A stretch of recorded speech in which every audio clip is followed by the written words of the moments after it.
Қазір Сютсай деген ілім туралы жиі айтылады. Жанат Қожамжаров, егер мен қателеспесем, сол ілімнің негізін қалаған кісі. Ол туралы не айтасың? Бұл Сютсай нумерология ма? Нумерология қатысы жоқ. Бұл кісінің өзінің тапқан дүниесі. Бұл кісіні жеке танымаймын, бірақ естуім бар.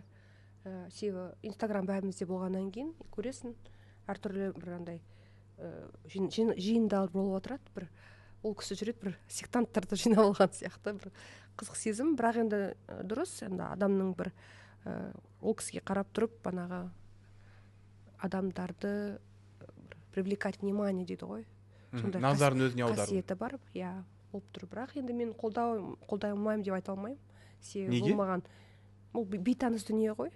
Ол ешқандай дәлелдемеген. Сен оны зерттеп көрген жоқсың, оған уақытыңды бөлген жоқсың. Жоқ, оны несіне зерттеу керек, ол жоқ нәрсе.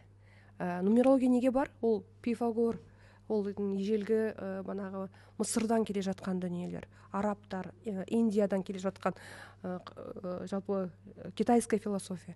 Енді Индия ғой негізі бастамасы. Ол енді өзі тапқан нәрсесі ғой. Фантазер, нафантазировал, придумал. Адамдар жүр ғой соның артында, 1000 адам, миллион адам жүр. Қазақта қандай сөз бар? Ақмақ, қалай еді? Бірдеме молда дейді ғой. Аңқау елге арамза молда. Аңқау елге, да.